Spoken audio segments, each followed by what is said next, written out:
काठमाडौँ गएर अनि आर्मीमा स्वर्णगर भएन भए तपाईँको उपचार हाम्रो हस्पिटलले गर्न सक्दैन। नबाच्ने भए चाहिँ अब गाउँ जान्छु भने मेरो पिताज्यू माताज्यू ओखलडुङ्गा हुनुहुन्थ्यो। अनि ओखलडुङ्गा गएर धर्मशास्त्रले बताएअनुसार मर्ने मान्छेले गरेको अन्तिम विकल्प भनेको दान पुण्य देवहरू गएर ब्राह्मण गएर धेरै ब्राह्मण पढाइयो। पिसाब गर्दा पनि मलाई अक्सिजन चाहिन्थ्यो। फोक्सोमा पानी जमेको थियो, पटक पटक पानी झिक्रिनु पर्ने, पानी तान्ने केही समय साथमा सहिलो गराउने।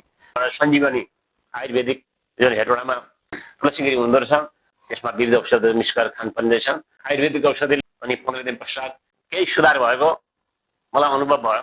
त्यहाँबाट 15-20 दिन 1 महिना खाएपछि त म के भन्नु पुरा त्यहाँ गरिदिनु पऱ्यो, मेरो घरमा आएर पढिदिनु पऱ्यो लु गुरु भनेर भन्न आउँथेँ। त्यहाँ गएर पढिदिनेसम्म म भएँ।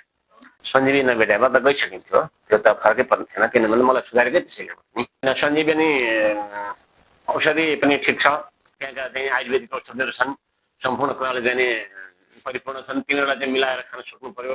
अब सञ्जीवनीले अझै पनि अब हामी सीमित छौँ। आज हामी हेटौडामा केन्द्रित छौँ। सबैका जनताहरूलाई जुन नेपालका मात्रै नभएर देश विदेश सबैतिर यसको चाहिने प्रभाव परोस्, मान्छेहरूले सबैले के भन्ने यसको भोगचरण गर्न पाउन्। टाटा टाटा कालो कालो भएको काहीँ सुन्निएको सुकेर सानो हुनुभयो, खानु के हुँदैन थियो, झन् गाह्रो। अस्पताल गयो अनि त्यसरी फिर्ता पठाइदिन्छ। त्यस्तो अन्तिम अवस्थाको मान्छे कति रात हामीले तुला समाएर पान्छ होला बस्नु मुखमा। अहिले त बिरामी हुनुभएको हो र भने के बिरामी त्यस्तो बिरामी हुनुभएको हो र अहिले त भने जस्तै छ नि। अब त्यतिखेरको सम्झिँदा त स्वर्ग पुगेर आएको जस्तो। सम्झिँदैलाई त के भन्नु, गइसकेको सास फर्किँदो रहेछ भनौँ औषधिले।